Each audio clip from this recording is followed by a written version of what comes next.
This is the Hype Squad with Charli McConnell, a podcast where women can be full of themselves and brag about what they're good at. Each week, we're going to bring you conversations covering topics like motherhood, life, relationships, business, and everything in between, because anything is possible with your very own Hype Squad. What's up, ladies? Welcome back to the Hype Squad. I'm Charli McConnell, your host, and today we have Jean Brunson. Jean is the owner of Jean Brunson Photography, where she brings a lifetime of varied experience and imagination to every session. Born in Jersey and raised on the Maine coast, she's a mom, film lover, and food explorer who believes that being genuinely seen can transform how someone feels about themselves. When you step in front of her lens, every client becomes a supermodel. Jean is dedicated to creating portraits that make people feel seen, valued, and empowered, revealing the beauty and worth they already have. She's also a surf instructor. I have to add this in. A wannabe foodie, and a dedicated wife. Jean, welcome to the Hype Squad. Thanks for having me. I'm so happy you're here. Okay, so we have a lot that we can talk about. I'm really excited for us to do this because you're my friend, and I'm excited for to get to brag on you. Thanks. We did a photo shoot. God, how long has it been now? Like 6 weeks, maybe? Oh my God. 2 months? It's been a hot September? minute. I have no idea. My concept of time is I think not it was good. September. Anyway, we did a photo shoot and it was amazing. And we were going to do this earlier because we did a giveaway, and I really wanted us to talk about the shoot and like how you photograph and all the things, but time, because we're moms and we have our own businesses and everything's a shit show. But we're here now. Here we go. So I'm so excited. So let's talk about, okay, you're not from Auburn. Nope. You're a transplant. Yep. With the university. Let's start with just how long you've been here. Sure. What brought you to Auburn? Give me a little backstory. So we moved here 2 years ago in January. Okay. So happy anniversary almost. Thanks. It feels like I just got here still. It was like a whirlwind moving here. If I were to tell you the story of our moving process, which I will not because it would take up the entire podcast, you would think I was lying to you and that I was telling you a comedy movie. It was insane. And it took me a very long time to recover from that move. PTSD? Yes. Just like you think nothing else can go wrong and then something else goes wrong. Oh my God. Wild. Started with us losing our house that we were supposed to move into 7 days before we were supposed to arrive. And being like, now I have to find a house because my husband's job starts, and I just had a C-section and I've never been to Auburn, and 7 days. Great. Yeah. And then just like keeps going. Anyways, so my husband teaches at Auburn. We moved from Kansas. We never thought I would move to Kansas. Never thought I'd move to Alabama. Yeah, right? We moved to Kansas in 2017 for him to do grad school. Okay. And we're there for almost 7 years. Yeah. Now we're here. Wow. Yeah. Well, welcome. Thanks. Welcome to the South. I love it. Yeah. I thought it was really cool. And I've heard some of that moving story. We talked about that at a coffee date one time. Yeah. You have 2 young girls. I do. How old are the girls? So my oldest is almost 5. She'll be 5 next month. And then my youngest turned 2 in September. You're in it. Those are fun years, but also really hard years. Yes. Yep. My space, killing it. My space needs to be the way I feel comfortable in my space. And right now I'm really being tested to just like let the space not be all perfect. Yeah. You know, I left the house this morning and there's toys everywhere, and my daughter took her pajamas off like on the way to her bedroom to get something else to wear, left them all there. I just, for sure. It's like, can I pick all this up right now? No. Should I? No. No. Yeah, it's they're a whirlwind, right? And it's very much a surrender. I haven't figured it out yet. So when you figure it out, let me know how it works best. But I was just saying this to a friend this morning. Like, if my house is in chaos, I can't function. Yeah. And it's a problem. It really is a problem. Now, you add into that I work from home and I have people in my home all the time, and it adds to it, right? Yes. But like, if my kitchen is cluttered, I'm no good for anyone. Yeah. My husband and I talk all the time about how some people can relax first and then clean up.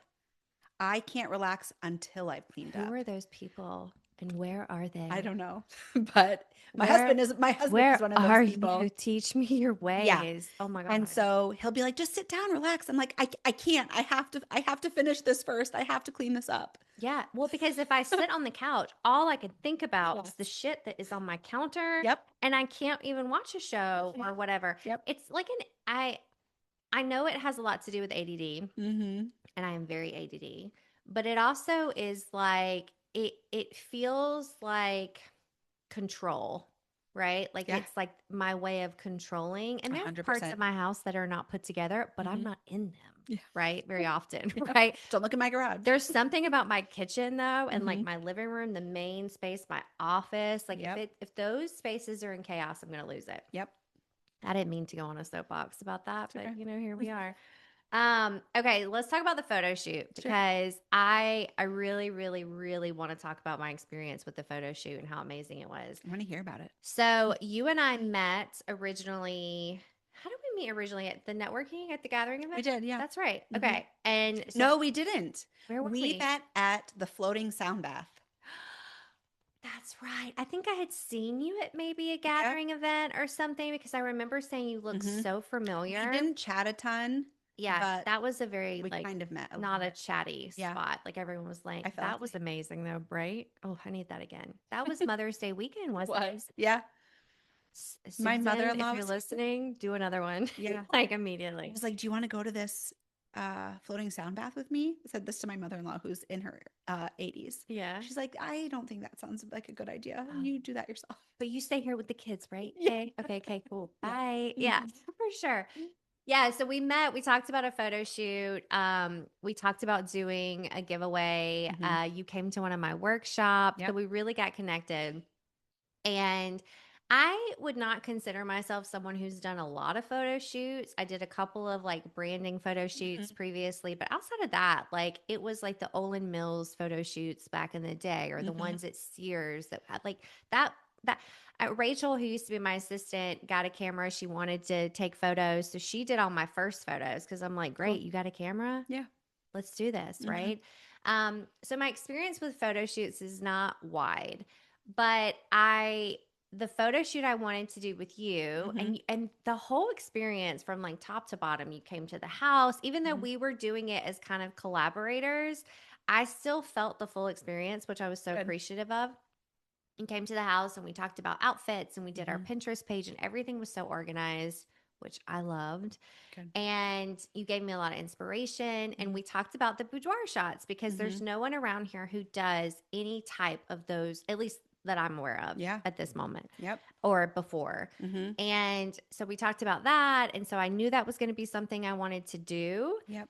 And I remember, God, when you came into the house and I was like, let me show you my bedroom and let Mhm. me show you my living room. We just remodeled it. So, and you're like, this is great. And you're like, I'm not going to use any of this, but this is all wonderful. And you were so gracious about it, right?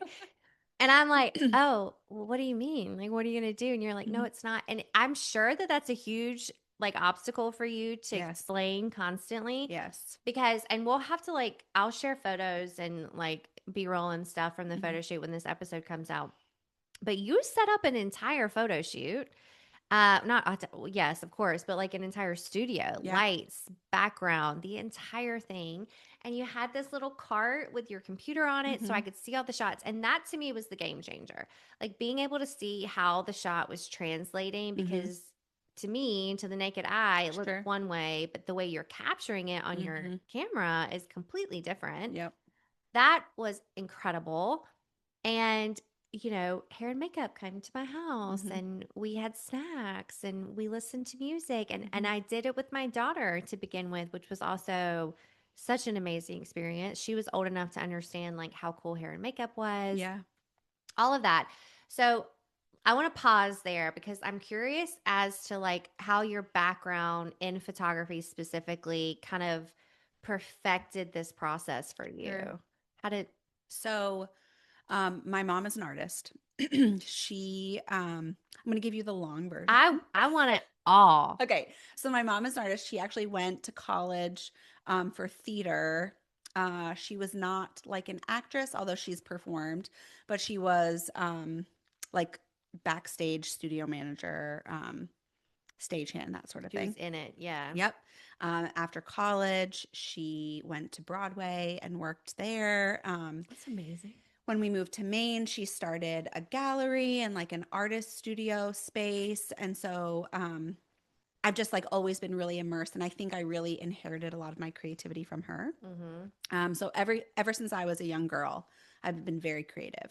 Um, and it's been something that's always been a part of my identity, things that like people complimented me on. I think it was my sophomore year of high school. I took a photo class, and that was like dark room film, like the So real cool. deal. Yeah. And my mom gave me her camera from, she actually went back to get a second degree in just media art when I was older. And so she gave me her camera from a class she had taken. Um, and I had that camera. I took photo one and then I took photo two. Um, and that's all that was offered to me. But then I had that camera for, gosh, I mean, I still have that camera, but I just did film for like, I don't know, over a decade. Yeah. A really long time. I just was not interested in digital photography at all because I was interested in the art of it. And to me, digital photography was, at the time, it was like point and shoot. This was like pre iPhone, smartphone. And so everyone just had their point and shoot. It was like taking pictures of everything. And Yeah. it wasn't artistic to me at the time. I didn't, my world, didn't know any better about that. Yeah. Um, and then after college, after stints of doing some other things, I became a teacher. And I really missed having a creative outlet. So I did what a lot of young women do who want to be creative, and I took pictures of people outside. Because, and I got a good digital camera and I did that. And I thought that was like the path.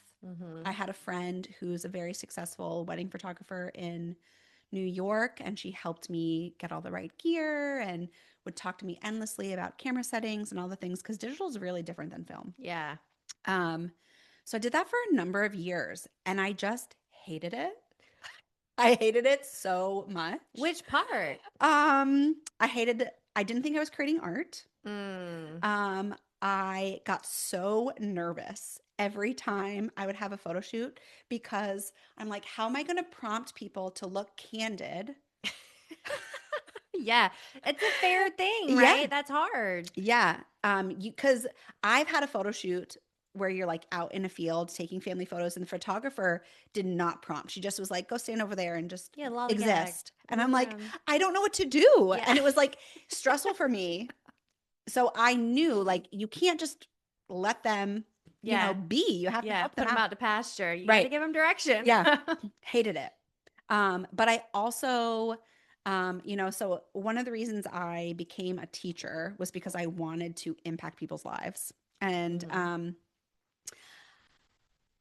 I wanted somehow for my photography to do that. And I don't think that getting a family Christmas card photo is impacting someone's life. I don't think that getting a phone background picture is impacting someone's life. I don't think that giving you 200 photos that I slapped a filter on to warm them up that you're never going to look at on your computer is affecting someone's life positively.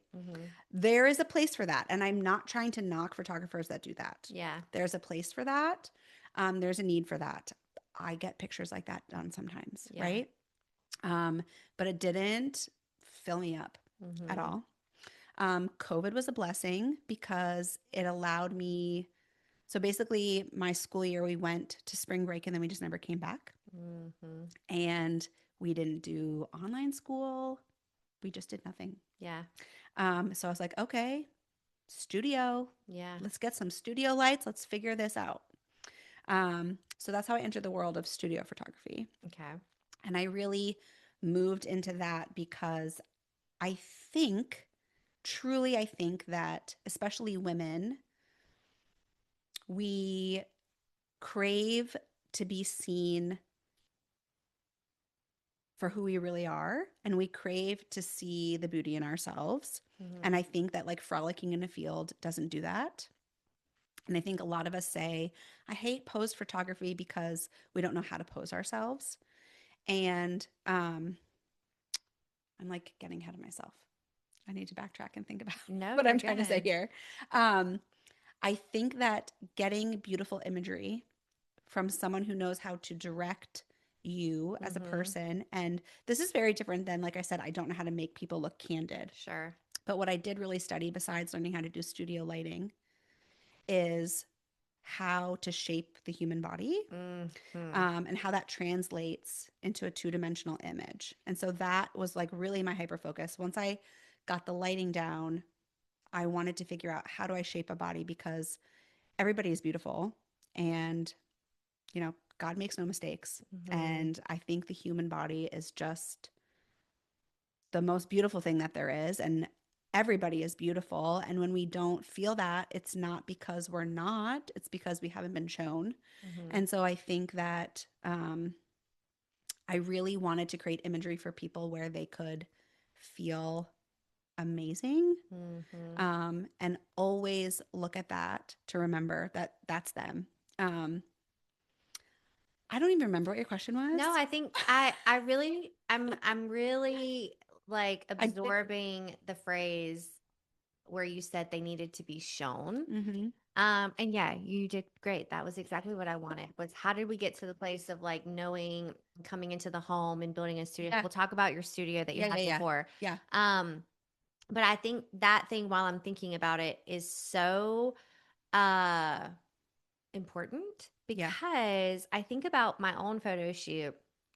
And like I said, when I explained it earlier, like the atmosphere you're in is very different than what the shot looks like. Mm-hmm. And having your computer up with the shots pulled up, now granted, they're raw, right? Yeah. But the lighting and all of the things are already on there as far as the Mm-hmm. settings and stuff. And there was one time you took a photo that the lighting was so drastically different. And the way I was posing versus, I think I had my back to you and I Mm-hmm. couldn't see like where you were getting an image, but I Mm-hmm. looked at the screen and I was like, holy shit, is that Mm-hmm. me? Mm-hmm. And so for you to explain it that way really landed for me because women, most of us are not comfortable in front of a camera. Yeah. And even if they are, it's almost like the posing, they have to be posing a certain way. Like most of us struggle with in front of a mirror and in Mm-hmm. front of a camera, Yep. which is everyone can relate to that. Mm-hmm. And in front of a mirror, the lighting's harsh. You're not posing, you're just Mm-hmm. standing there. You're normally kind of bashing yourself or hating on whatever it Yep. is you're bothered by. You're not like angling and like seeing stuff in light. And so for you to say it like that, like they needed to be shown Mm-hmm. is so incredible and really, really hit me when you said it that way. Yeah.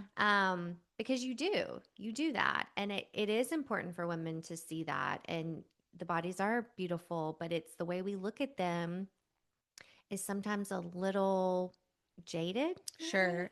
And I think that social media is a blessing and a curse. And so, curse that we're comparing ourselves. I have a cough. I am sorry. You're fine. um, we're comparing ourselves to more women than ever before, right? Mm-hmm.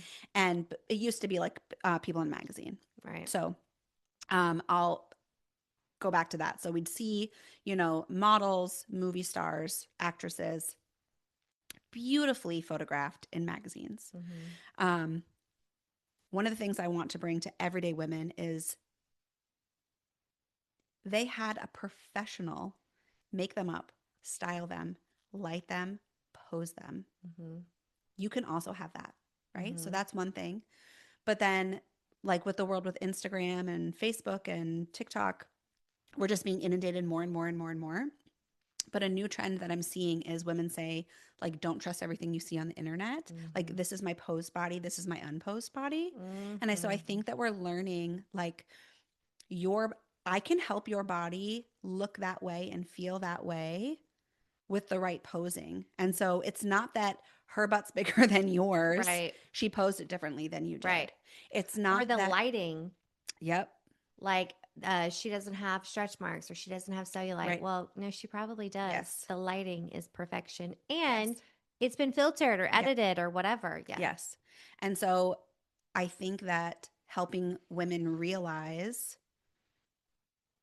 it's not that you're less, Mm-hmm. it's you haven't had someone look at you through the right lens, camera lens, whatever, Yeah. glasses lens. Um, and I think it's so, so important. You know, who, a lot of people, a lot of women will say, well, that's really vain. I don't need pictures of myself. It's not vain to love your body and to love the way Mm-hmm. you look. It's not. I think it's one of the most important things that we can do in this life. Mm-hmm. Excuse me. I'm sorry. Um, Loving our vessel, our body is part of loving who we are as a person. A thousand Um, percent. It's just like having your home look nice and clean because it's a representation of you. yes. Now, there can be things, I'm just going to talk for a second so you Sure. can have your Thank moment. you. But I think for tag teaming, I think that the vanity part, vanity gets such a bad reputation. Yes. And I am always like quick to say, like, I'm vain. I like to like to do my hair and have my makeup on. It makes me feel put together. It's not that I don't like the part of me that doesn't have all of that stuff, Sure. but it's to me it's the equivalent of putting on my work clothes Yep. or like putting on my clothes for the day, getting ready for the day. Mm-hmm. And if I don't have it, then I don't feel like I am ready, Sure. right? But it also like some people feel like, oh, well, are you trying to dress me up more? Or are Mm-hmm. you trying, like, I don't need that. No, your version may be different, Sure. right? Yeah, I relate to that a lot. But I also think that, you know, like how we feel about ourselves affects everything. Mm-hmm. So if I don't feel beautiful, I'm not going to put on makeup. I'm not going to blow dry my hair. I'm not going to put on a cute outfit, right? I'm going to look messy. Mm-hmm. And people also say, well, that's still vain, Jean. Well, let me keep going here, right? So I'm not going to put myself together. I'm not going to treat, so then therefore I'm not going to treat my body well, right? Mm-hmm. I might not shower. I might not go for a walk to get exercise, might not go to the gym. All things that like really benefit your body, Mm-hmm. your brain health. Um, if I don't like the way I look, I might like literally shrink down. Mm-hmm. I'm not going to perform well in my job Right. because I'm hiding myself and I'm not feeling bold, empowered. I'm not feeling confident. I'm not going to be a good spouse Mm-hmm. because I am not going to want to go on a date. I'm not going to want to receive affection from my husband. I'm not going to be a good mother because Mm-hmm. I'm going to be shrunken. I'm going to be a shrunken version of myself. So I Mm-hmm. think the way we feel about our looks literally ripples like through society. 1,000%. 1,000%. Yeah. I totally believe that. And I love how you carried it all the way down to how it affects the people around you because it is like if you're not filling your cup, whatever that may be. And I think for women, feeling good and looking good, whatever that means to Right. you, is kind of the first step. And I will say, like, if I don't feel good, if I don't feel like kind of low or low energy, the first thing I do if I can, is I go take a shower. I have an everything shower. Yep. I do my hair. I put some makeup on. I'm kind of like fake it so you make it Sure. because it's like dress rehearsal, Mm-hmm. right? Like I'm going to keep going through the motions. I'm going to practice this muscle memory Yep. because if I feel down and then I look in the mirror and I appear as down as I feel inside, Mm-hmm. it's all bets are off, Yep. right? So I think being able to treat yourself and build that confidence and have that like that perspective of like, holy shit, that's me. Mm-hmm. It's so powerful. Like it's so hard to quantify. Mm-hmm. Yeah. I know the landscapers are here on a Monday. They're not going to be able to hear it though. Good. So we're Okay. good. So you had a studio in Kansas, I right? did. Yeah. And then your way of making it work when you got here, Mm-hmm. instead of getting a studio, was to do these at home sessions. Yep. So tell me, like, how did you make the entire experience of like from start to finish, like the hair and the makeup? How important Mm-hmm. was that for you? I'm sure you get a lot of pushback. Hell, I even pushed back, was like, well, I do my own hair and makeup. Yeah. You're like, no, trust me. Yeah. Right. And then like coming into someone's home and you brought the little charcuterie board, Mm-hmm. like the whole thing is a full experience. Yes. How long did it take you to figure that out? I think when I made the switch to wanting to do studio, Mm-hmm. I realized because like I had said, I didn't want to just take uh this JPEG dies on your computer, 200 Mm-hmm. image sessions. I really wanted to impact somebody's life. And I think that um having that confidence experience, Mm-hmm. seeing yourself in this new way, feeling beautiful, it's an experience, Yeah. right? And so what I want to give people is an experience. And sometimes I'll tell people, you're paying for this experience and the picture you get is like your souvenir. Mm-hmm. You're not just like Love you're not that. just like trying to get the photo at the end. Yeah. And so it's like, how can I curate something really beautiful and meaningful for somebody? It's to take care of them the whole way. Mm-hmm. And so your photo shoot might be 5 hours, start to finish, with your hair and makeup and setup and everything. But I spend over 40 hours with each client. Mm-hmm. Um, so, one of the things women will say to me is, I don't know what I would wear. I don't know. I don't have anything to wear. I wouldn't know what to wear. I wouldn't know how I want my pictures to look. And they get nervous. Mm-hmm. A lot of times, women will want to book, want to back out. I've had a woman once back out 4 times, Whoa. went with it Yeah. though, because she was so nervous. Yeah. We hadn't done her consultation yet. She didn't understand the whole process, right? Mm-hmm. So, she emailed me a couple times, wanted to book. We picked the date. She didn't pay. Then she was like, okay, I'm ready. I'm going to pay my session fee. It was a whole thing. She You worked coached herself up. her. Yeah. And it's very normal. Oh It's yeah. very normal. I tell people with this kind of photo shoot, especially if you're doing something like some boudoir photos, the hardest part of the photo shoot is getting to the photo shoot Yeah. because it's so scary. Mm-hmm. But so the very first thing that I do is I hold people's hand through the design process. Mm-hmm. So I am, like I said, I've always been a really creative person. I am like a heavy consumer of film, TV, books.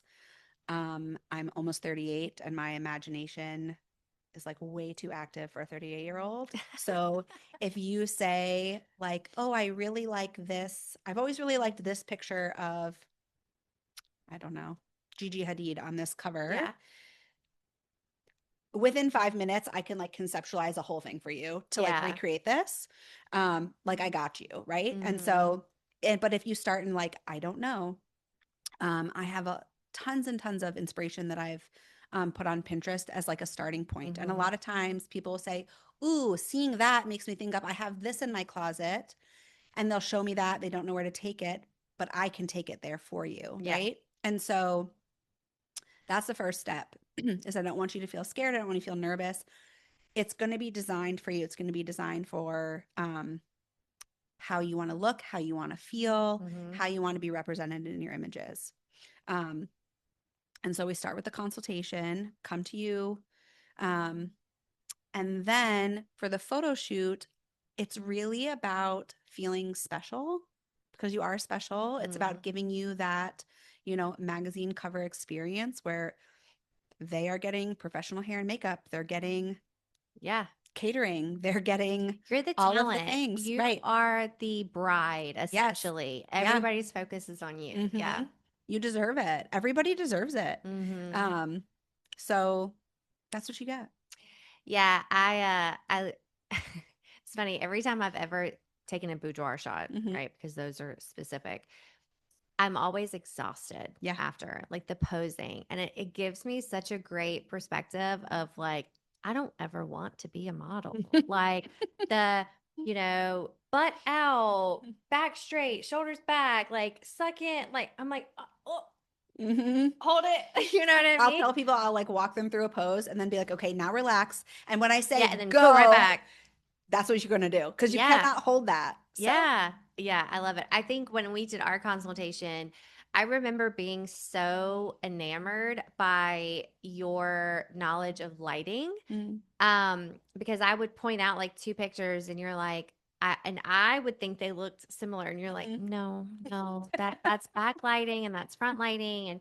And this is it. And I'm mm, like, oh, well, I don't know what I want then, Mhm. right? And, Mhm. but I was the same way. Like I would look at the pictures and then figure out what I wanted my outfit to be. Mhm. And so I bought like double XL Mhm. silk shirts on Amazon, which Mhm. ended up being perfect. Yeah. And then this oversized cardigan, which I'm obsessed with till this Yeah. day. It's really pretty. Um, and those were the things. And I had like one lingerie piece that I Mhm. did. I think a lot of people get really worked up over the clothing. Yes. Same thing for like family portraits. You're trying to like get everyone to match. And I Mhm. think that it's a lot of stress up front that's not necessary. Yeah. Um, because more than likely you have something or it's accessible for Mhm. something. The pictures were really helpful for me to Yeah. like kind of back my way into that. But I've seen some of the stuff that you've done and it's incredible. Like the one that you showed me the other day with the water and the Mhm. sheet and I'm like and you I could see will her chill bumps. Like it mhm. was such an amazing photo. I will tell people that if you're not naked by the end of your photo shoot, Yeah. I've done something wrong because it means you're not comfortable enough Right. to do that. Um, I've never had somebody say who's wanted some sort of fine art nude, fine Mhm. art boudoir, say no. They've always said maybe, maybe, maybe, and then we do, and it's their favorite ones. Mhm. Because it's not about the clothes, right? You Mhm. said that this is what can stress people out the most. This is about you and your body and your art. And Mhm. I'm not taking erotica images. Right. I'm taking fine art Body. Yeah. body images of you. And I didn't know if we wanted to go there in this podcast, but Oh yeah. we went there. Yeah. Um, and so like don't stress because Yeah. your favorite pictures are going to be the ones where you're not wearing anything, probably. Right. Well, and that's the thing too. I think being in your own home, and I Mm-hmm. kept saying this to people, like I got to go to my own bathroom and Yep. have my own snacks. And when I Mm-hmm. needed them, and I could go to my own bathroom and touch up my makeup or Mm-hmm. like take a moment. But my creature comforts were here. Yep. I didn't have to lug everything in a suitcase Mm-hmm. and take it to a studio. Like that was such a different experience, right? Mm-hmm. And then to add in being nude or being close to nude, whatever someone's comfort level is, Yep. you're in your home, Yep. right? And so you can add your champagne to the list or Mm-hmm. whatever to like make you comfortable. Yep. But that's another thing with the computer of like feeling like I know what images you're taking so that I can kind of meet you where you are. But Mm-hmm. I also understand like I'm not going to get all of them at the end. I'm seeing them as they're coming out. And like Mm-hmm. one thing I noticed about you too is like your shots are so intentional. Mm-hmm. And I'm sure I'm not the only one who's done this. Like I've Mm-hmm. seen people at photo shoots on reality TV or on movies or whatever, and you hear it click, click, click, click, click, like Mm-hmm. hundreds. And I'm like, your shots were like one. Mm-hmm. That's it. Mm-hmm. Pause. And then like one. And I loved that because it showed me how much intention went into it. Yeah. And I remember you telling me that you had the studio and that you decided to do stuff at home because you didn't really need the studio. And Mm-hmm. I wouldn't want to go to a studio to do Yeah. shots like that. Like I'd want, and I think people understanding that it's not in your home. It's set up in your home. So many times people will say, I don't really want pictures of me in my home. Yeah. I say Or my home's not finished yet. Or it's not in your home. I don't have the house You that just get to stay home. you don't even need the space for it. Yeah. Like you can set up pretty much anywhere. You Yep. just need that backdrop and your Mm-hmm. lights Mm-hmm. and it works. Yep. So cool. And I will say too, if you have daughters, to be able to experience that with Sailor of having like a girls photo That was shoot, so fun. so fun. Mm-hmm. Um, and for her to like get to play in front of the camera and like Mm-hmm. live her best life and get her make. I remember she was singing the whole time when she was getting her makeup done, and I'm like, wow, she's comfortable. Like Mm-hmm. she does not normally do that if she's not comfortable. And I'll say too, like for you, I knew you. A lot of Mm-hmm. people coming into these photo shoots don't know you like I did before we did ours. Mm-hmm. But you're such a girl's girl. You and I have a lot in common as Mm-hmm. far as like facilitating and helping women build confidence, things like that. And I I didn't question anything. Yeah. Like I didn't question like my body or my Mm-hmm. own confidence. Like you had Good. me and I knew that and I hope that everyone else gets a chance to experience that because it was Yeah. just so fucking cool. Good. So cool. One of the things we talked about before we started recording was like how our past and our childhood shapes how we are and how we show up in the world now. Yeah. And one thing that was really interesting that we related to was like not knowing your own identity. And so Mhm. you're very good at like melting in and like Yep. fitting in. So tell me how that's played out for you. Like, how do you use that as your strength? Yeah, so I think that does a couple things. One, I feel really comfortable relating to all my clients. Mm-hmm. Um, I have been everything from like a dirty boho, Mm-hmm. live on the beach surfer Mm-hmm. to rolling with some like very, very elite New York City, Mm-hmm. Upper East Side people, Yeah. um, through my experiences in life Mm-hmm. and everybody in between. Right. And um, growing up, because of like the home experience that I grew up in, it was important for me to match other people's energy Mm-hmm. to keep the peace. And so I've spent my whole life um, matching energy, really sitting back and kind of reading the room and figuring out um, how do I need to show up in this environment. Um, and so it's led me to, like I said, experience lots of different types of people. And so, whoever you are as a client, I feel the ability to relate to you Yeah. easily. But it also means that if you have an idea or are looking for ideas, my ability to, I think, um, Like coach you through. tap into different like embodiments. Mm-hmm. Like this, the awareness is there because I've practiced it for my whole Mm-hmm. life. Um, and then it also means that like I really know because I've had to be all these different people and I've been all these different people and I've always been someone who's first read the room, read the energy, read the other person means I took a back seat. So I also really know what it means to like not know who you are because I I'm still working on my identity. Mm-hmm. Because it's not my protective mechanism is to go outward, right? That means all of the things that you do as a teenager in your early 20s to experiment. Sure, I did those things, but it wasn't to figure out who Jean was. It was just the situations I was in. And so, We were playing. yeah. Um, And so I want this kind of photo shoot to help people also explore who are you, you know? Mm-hmm. That's why I say like sometimes the nude photos are people's favorite because it's just you stripped down. You're Mm-hmm. not hiding behind clothes, you're not putting on a costume, it's not a facade. It's like this is you. What kind of emotion do you want to come through? What kind of how do you want to be seen? You know, there's nothing there but you. Mm-hmm. That's your identity right there. So, So who takes your photos? Right? I know. No, I mean I know. I say that without actually wanting an answer because Yeah. it's the same thing. Like people say that to me, like, who coaches you? And I'm like, Mhm. I do. And Mhm. it's sometimes really hard. Yeah. For you though, with photography, I'm sure that can be really challenging to have someone else because you're always like the way you hold space is what you expect from other people, and they Yes. almost never can do it the way you do it. Yes. Um, yeah. What's your sign? What's your astrology sign? I'm a Gemini. I'm a Gemini too. Yeah, I know. When's your birthday? June 5th. Shut your mouth. Oh my God. Okay, because you're like talking, and I'm like, Mhm. we are so similar. Like, this is scary as hell. You know, Mary is a Gemini too. Uh-huh. So, okay, so we're Jimmys Mhm. together. I Mhm. call us Jimmys. Okay.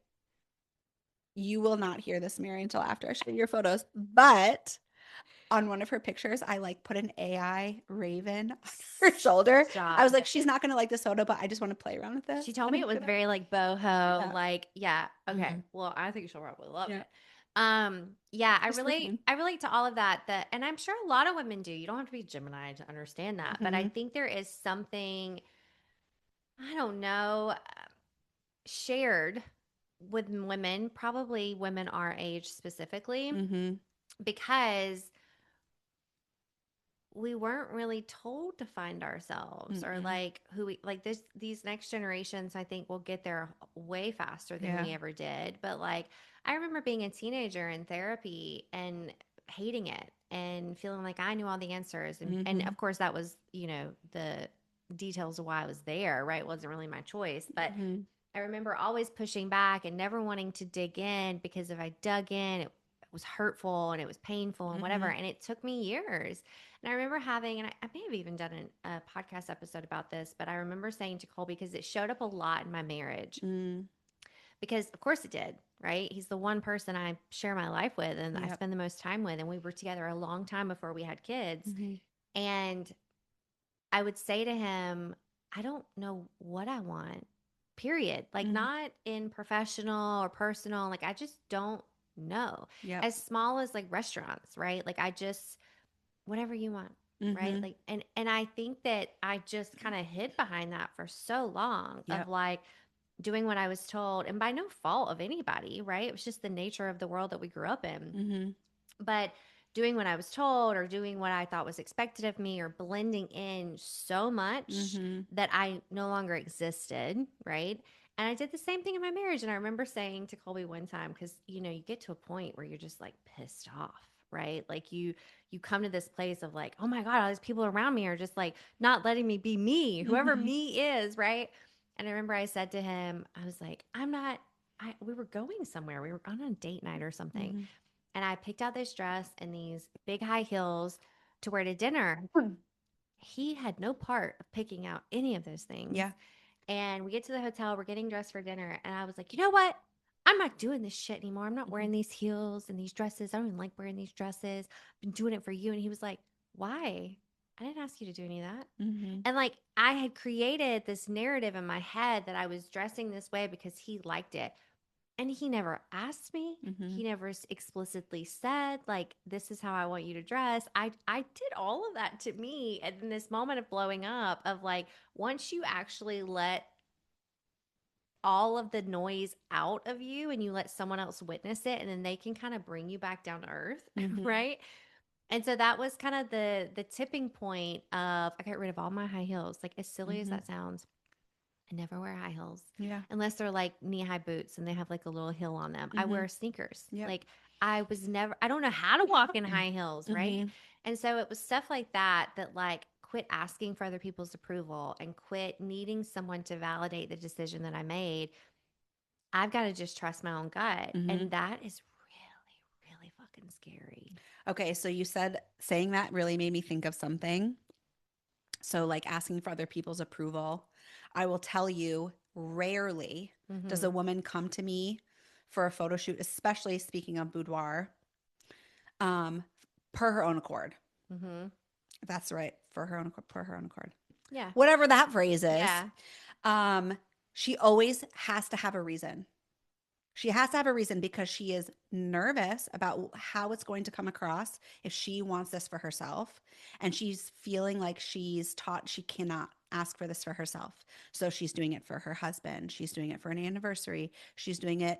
Maybe if she does it for herself, it's because she's turning 40 or, and I said that mockingly and I don't mean it mockingly, but there's all these reasons that Mm-hmm. women want to take a little bit more revealing photos. Mm-hmm. And I think one of the reasons we are so drawn to these type of revealing photos, because like I said, mine are not, they're not erotica. Yeah.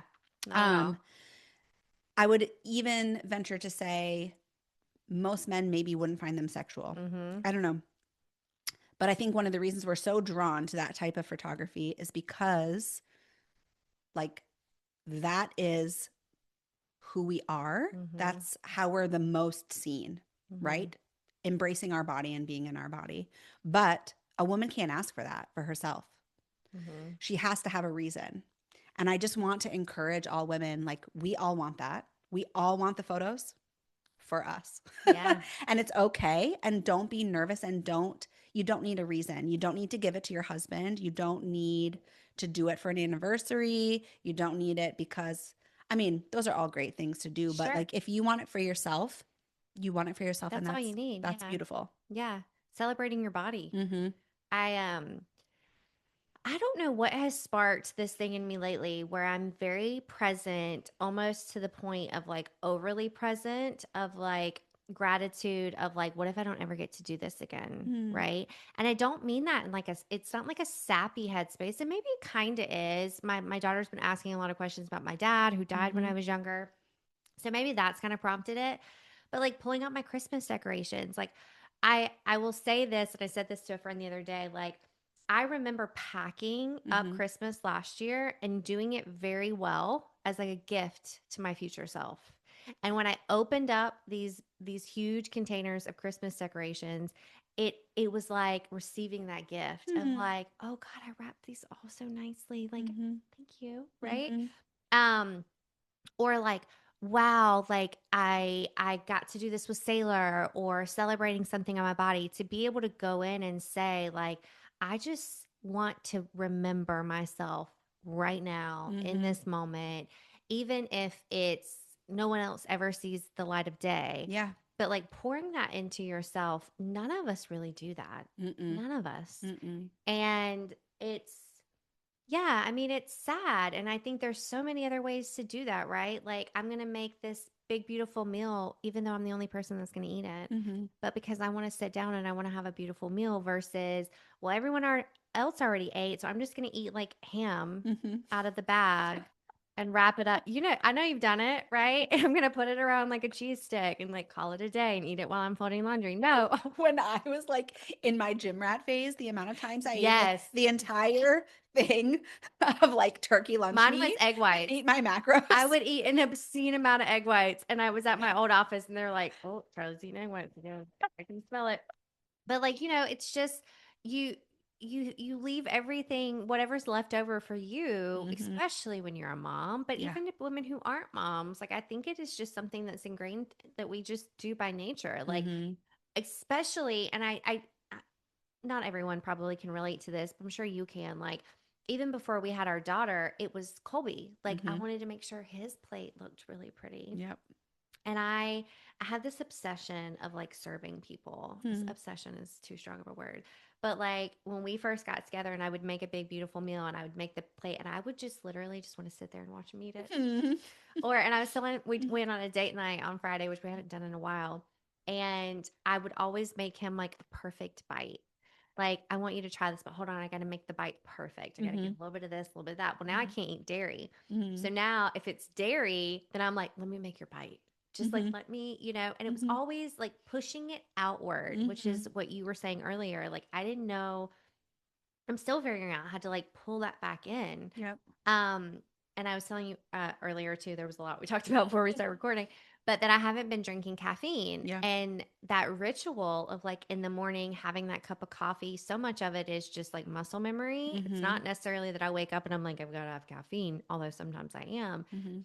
My grandma gave me this really beautiful, or my mom gave it to me from my grandma, this beautiful China tea set. Mhm. And I usually only bring it out for tea parties with Sailor. Mhm. And so the other night, I went and I took a big bubble bath and I made tea in this tea set, this Mm. China tea set. I mean, it's Yeah. an adult tea set. Yeah. And I put it in the little carafe and Yeah. I put milk in the little milk side and I Mhm. had my teacup on my saucer and I Mhm. put it on a carrier and went and sat in my bathrobe and Yeah, drank girl. tea in my living room Love it. for no fucking reason. Mhm. And Colby is looking at me like I'm a crazy person. He's like, "What are you doing?" I was like, "I'm treating myself." Yeah. And I pouring my tea and my honey and I'm holding my saucer and I'm like, "This is the shit." Mhm. And now I'm doing it like at least once a day. Good. So I mean, it's like I need something to look forward to because I don't have that coffee, right? Mhm. Um, Have you ever had chaga? I Do you know know. what chaga is? I don't think so. You don't? Tell me immediately. Okay. So chaga is a fungus. It's a fungus, I think, or maybe it's a Okay, mushroom, but I'm I think it's sold. a fungus. Yeah, like a mushroom. And it grows on birch trees.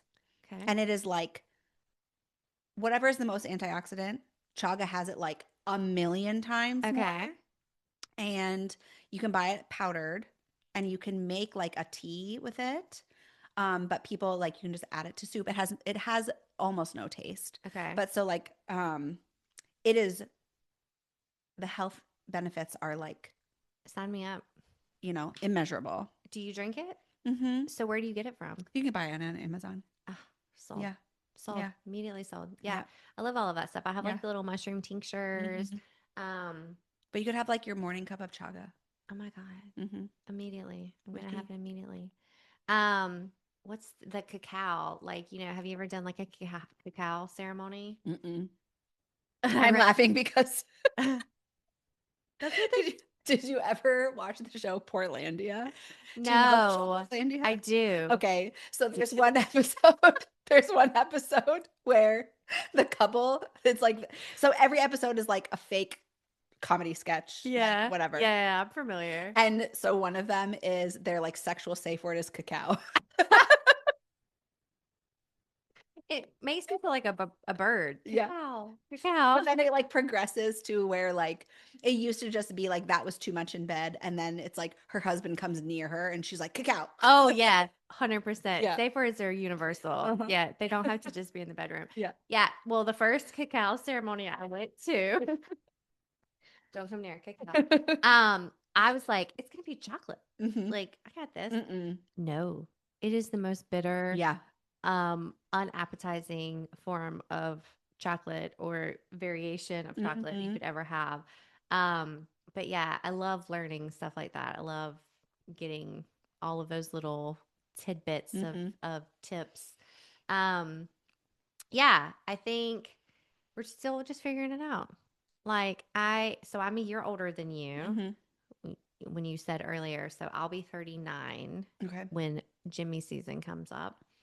And I really think for me, everything changed when I turned 36. And Mhm. so I still feel like I'm so much in that like chapter of like still figuring it out. And I think that's why everyone talks about their 40s being the shit, Yeah. is because it's like this rite of passage, whether you have kids or not, whether you're married or not. It's like you finally get your sea legs, Mhm. right? And you finally like your give a damn's busted, Yeah. whatever country song that was, right?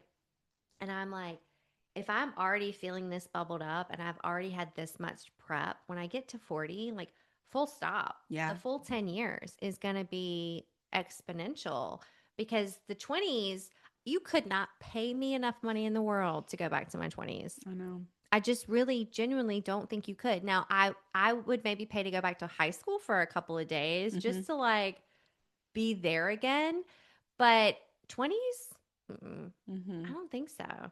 Would you go back to your 20s? I don't know. Like a specific chapter? Get back to me. Sit on it. I know. Maybe that'll be your Probably challenge. not. But like I did some wild sorry, microphone. I did wild stuff in my 20s. The Wild memories stuff. hold on, right? Yeah, they really do. They do. They Mhm. do. And I don't know. For me, it was high school. High school and college is when I like did most of my wild stuff. Um, and I don't think I could like experience it the same way again. Mid to late 20s were terrible.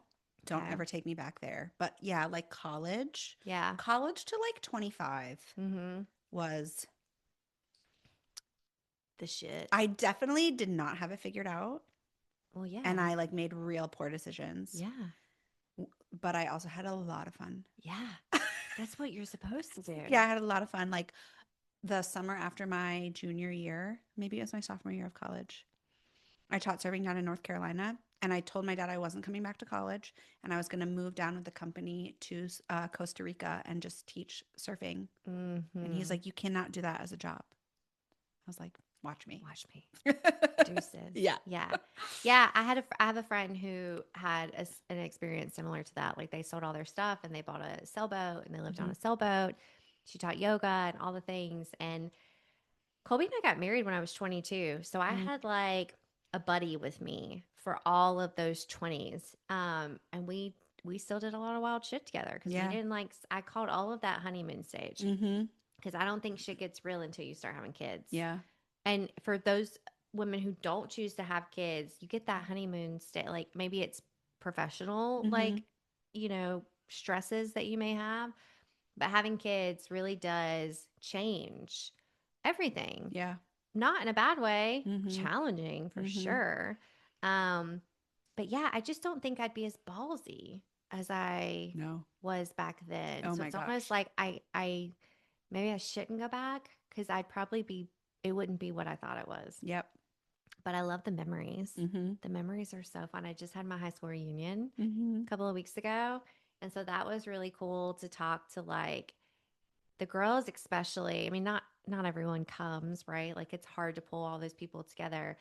But to hear like shared memories and how they remember it versus how I remember Mm-hmm. it is so cool. Such a special thing. And I think that probably tied into to like my whole thought process of like being really, really present and really, really grateful and like Mm-hmm. stepping away when you need to step away. I want to talk about social media. You and I've talked about this before Yeah.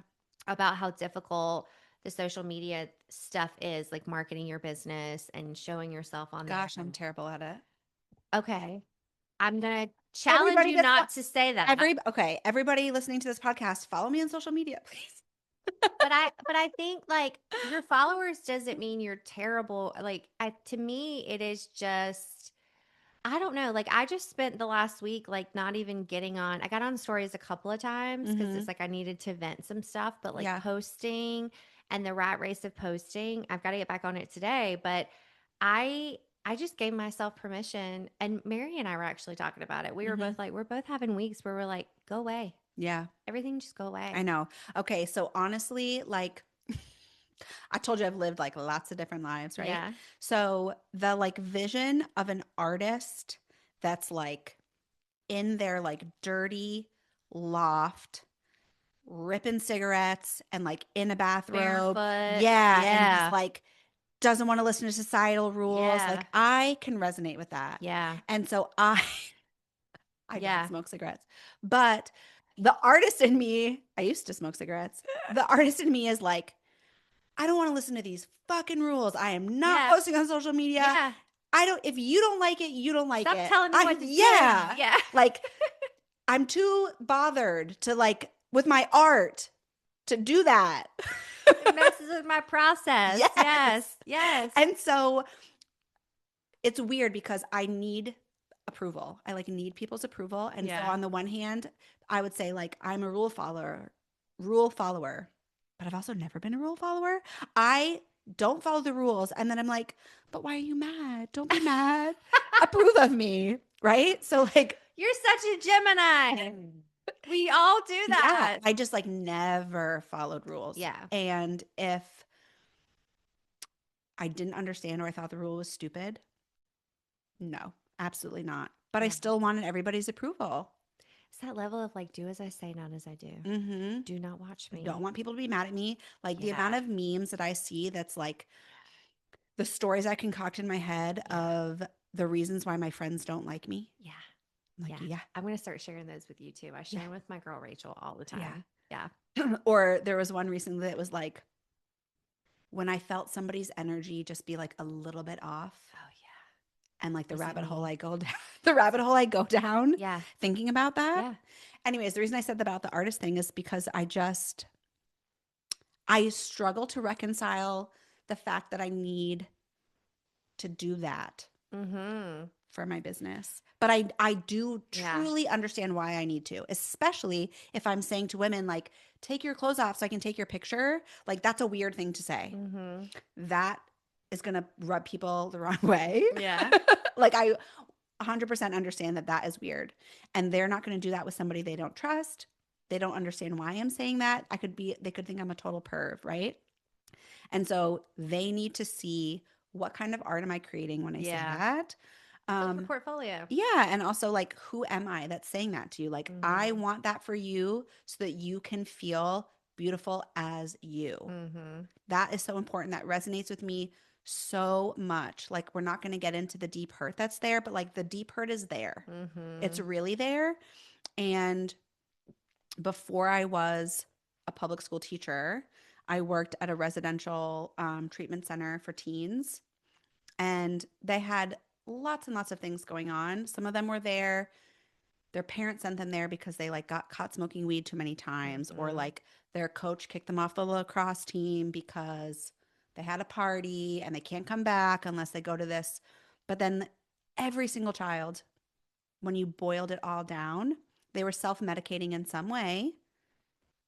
because their confidence was not there. Mm-hmm. Maybe their confidence wasn't there because they had an undiagnosed learning disability, Oh, yeah, you for sure. know, that no one had helped them with.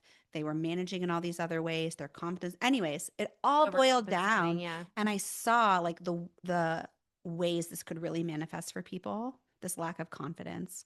And we just all need it so much. Like even the people that say I'm very self-confident.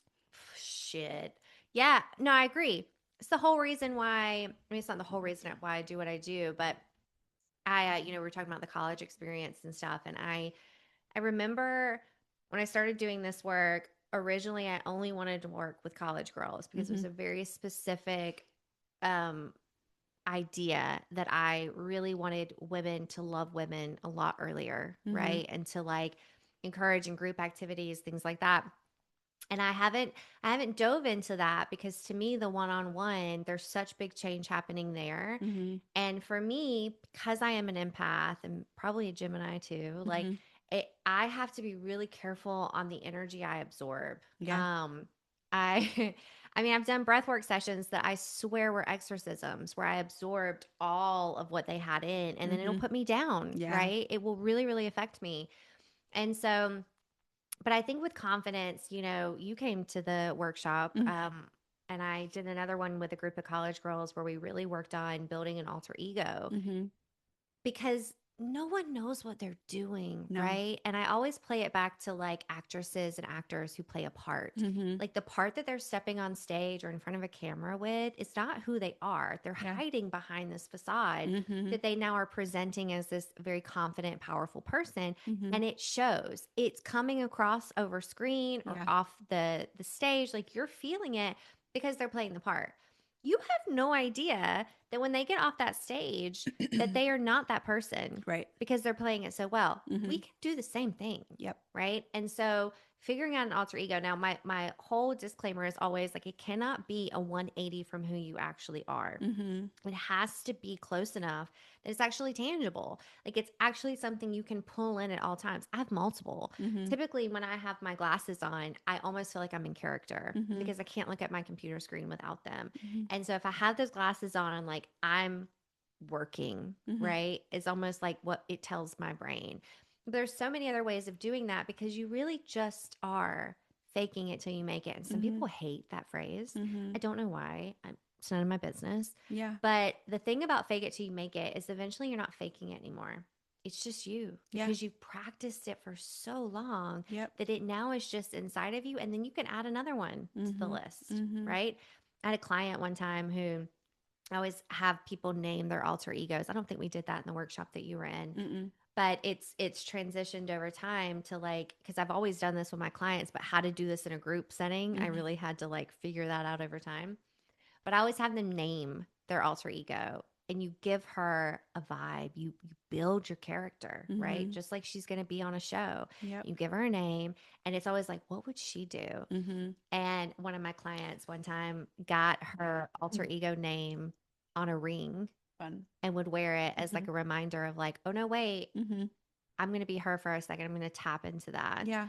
And it doesn't matter how you get there, Mm-mm. right? It does not matter how you get there as long as you're proud of yourself for showing up. Nobody cares that you're hiding behind an alter ego or that you're Mm-hmm. faking it until you make it.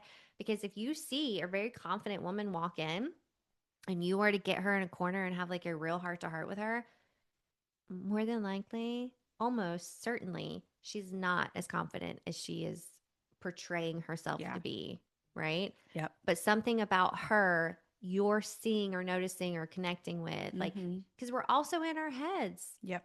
also in our heads. There was something that happened not long ago, and I can't remember exactly what it was, but I remember I had to really talk myself down. It was very similar to what you were talking about like I did something, Mm-hmm. like they're mad at me, they're Mm-hmm. whatever. And I really had to talk myself down, like, they don't even know me. Yeah. Like, if it does have anything to do with me, that's not on me. Yeah. It's something they saw in me or whatever Mm-hmm. bothered them to the point, but that's not my responsibility, Mm-hmm. right? But it's like, are you intimidated or am I intimidating? Mm-hmm. They're two very different things, Yep. right? So it's, yeah, it's, and it's every room that you walk in is a different alter ego, Mm-hmm. right? So it's Yep. like if you're like us, you need multiple to kind Mm-hmm. of fit whatever room you're going into. Mm-hmm. Yeah, it's a whole thing. It really It's is. a whole thing. But I love what you and I are doing. So we did this giveaway, and we'll definitely do it again. Mm-hmm. But we're learning in Yep. this whole process of like timing and having to get three people's schedules together. Mm-hmm. But I'm so excited to do it Yeah. because they're going to do some coaching sessions with me, and then we're going to do like a grounding visualization before they do their shoot, like on Mm-hmm. shoot day. I cannot wait I know. It's to going to be some good. see how powerful it is because I know it will We be. need to do like a post. We should ask her if she'll do like a post interview, like immediately post photo shoot. Oh, yeah. If she'd let us do an interview of like, how do you feel? How was that? I feel like I would do it like while she's shooting. Mm. Like I will just talk to her like while, you know what I mean? Mm-hmm. Because it's almost like you got to hit your sweet spot Mm-hmm. of like when they're in the fire True. type of thing. Yeah. But yeah, I think with the social media thing, going back to that for a second, like Yeah. it is Sorry, I really, digressed. we're all over the place. We're figuring it out together. I think for the social media, it is a necessary evil to some degree Mm-hmm. because it is the currency of our this world that we Yeah. live in. Um, not followers though, but like, are you pulling clients? Are they connecting with you? Mm-hmm. And for me, the thing I used to be so nervous about, which was getting on stories, is now Mm-hmm. the easiest thing. Mm-hmm. Now it's the posting, Mm-hmm. the putting stuff on the grid and having to put the caption. I'm like, oh, Yeah. that takes way more time. The other stuff is just like fly by the seat of your pants, real time, not a big deal. Doesn't need to be edited or, typed up or anything like that. So we'll see. Stay tuned. I have all these ideas too that I feel like I have all these profound things to say Mm-hmm. about my work and why everybody needs it. Mm-hmm. And then I don't feel like I can articulate it properly. Yeah. So then I just do nothing. Yeah. Oh yeah. For sure. Just walk Excuse me. away. That's Yep. that's my MO Mhm. too. I just have to back away and like reset. I have this whole vision for a new series I'm going to do called This Is Not Boudoir Photography. Mm. Um, because I really don't love that name for my work. Yeah. Um, because boudoir, You have to explain your version of it every right? time. Yeah. Boudoir means bedroom in French, and boudoir photography really started as kind of like soft porn. Yeah. Very Um, sexualized. yeah, and it's just not what I do at all. Mm-hmm. And I can't call it fine art nude because it's not always nude. Mm-hmm. Sometimes people are completely covered, Yeah. completely clothed. Yeah. Um, and if I'm too obtuse with the language, people are not going to get it. So in my head, I'm like, I'm going to do this whole series of like, this is not boudoir photography. And I'm going to do all these examples of the different kinds of images that I can create for you Mm-hmm. and why you need it. You should do like a Yeah. YouTube, Girl, I can't even do where an you can Instagram just like story. talk and like tell a story. And Yeah. 'cause I don't know how long you can post. Anyway, don't listen to me because I don't I know know. what the hell I'm doing. All right. Here is the time where I'm going to ask you to brag about yourself. Oh gosh. I'm going to ask you to be full of yourself, and I'm not going to Okay. give you a ton of prep other than that's what we do on the Hype Squad is we brag and we're full of ourselves. And I want you to give me one thing just off the top of your head, off the cuff that you want to brag about. Okay. This is what happens. I'm going to give Yeah. backstory. Yeah. I'm going to go with what I had originally brainstormed. It has nothing to do with photography, but like one of my past lives that I lived, I was a backpacking guide Mm-hmm. in New Hampshire and Maine, all seasons of the year. And there was one trip that we went on, and it was -17. And I don't mean like 17 below freezing. I mean like -17. Wow. Um, the snow was like 5 feet deep, and we were out there for 4 days. Oh my God. And I did it. And I'm really proud of that. Are you like walking to base camp or something? Like that's crazy. We're hiking up mountains and we Wow. don't sleep in tents because they're too heavy. Because in the wintertime, the amount of stuff you have to carry is a lot. My pack was like 90 pounds. Um, so you sleep under a tarp. That's all you sleep under because you can't carry a tent. It's too heavy because you have to bring like an ice pick to get Mm, water. mm. Um, We've um, lived very different lives. yes. Um, so yeah, that was like very physically and mentally hard. I can't That imagine. winter in particular was really hard.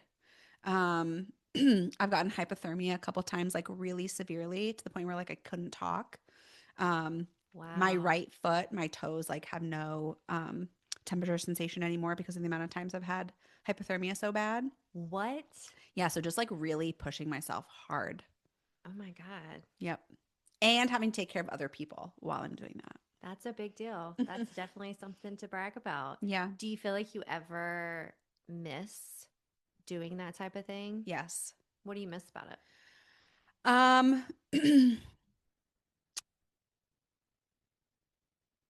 the beauty of nature, Mm-hmm. you know, being in that environment, especially so like winter backpacking, like if you wake up and there's been a fresh snow overnight and the sun is out and it's like sparkly everywhere because the way the Mm-hmm. sun is reflecting off of the fresh snow. There's nothing like it. So beautiful. Also just like so if you've ever like been an athlete or pushed yourself physically hard, there's like a peace and a like sense of accomplishment from doing something really, really hard. Mm-hmm. Um, that's nice. I haven't had that feeling since I was like working out really heavy. Yeah. And I miss that. Yeah. Um, and like it really did give me an immediate sense of accomplishment, right? Mm-hmm. So, like making it to where we were going to camp for the night, trudging through that 5 foot snow, breaking through, you know, frozen ice to get water, like all of that. And then you've like made it for the day and you're like, damn, I did that. Yeah. And so, like, like it was like a feedback loop that was like really powerful and really quick. Well, and there's nothing quite like that, stripping everything else away and Mm-hmm. being in the elements, struggling like the original people did, Yeah. right? Like to that level, nothing. I say all the time, like when I think of like hard times, I know what hard times are. This ain't it. Mm-hmm. Right. And so that level of knowing of what challenge really truly is, physical and mental challenge, Mm-hmm. it's almost like I I I feel sorry for the people who don't have that like barometer, so to Mm-hmm. speak, because then everything feels terrible. Yeah. And it's like once you've had terrible, felt it, felt like Yep. lived it, whatever, no. And I Mm-hmm. can't teach that to someone else. I Right. can't like impart that on someone else. They have to feel that themselves. And In my you, head, I was just thinking about how like you're gonna do a confidence sessions with someone into a shoot. And I was like, I've never been more confident than when I was doing that job. I should have done a photo shoot when I was doing out that there. job because like thinking of like that was my body doing that. Talk about like Mhm. body positivity, which I don't like that. That's a whole nother conversation, but I Right. don't like the whole like blanket body positivity message. I think it's like twisted in the wrong way. Mm-hmm. Um, Or you should come back. We'll have to talk about it. yeah. Um, but being like, I did that. Like my body did this for me, Mm-hmm. kept me alive, did all of these things. I felt so powerful. Like I Mm-hmm. could do anything. And so like having done that and then been like, photograph me. Yeah.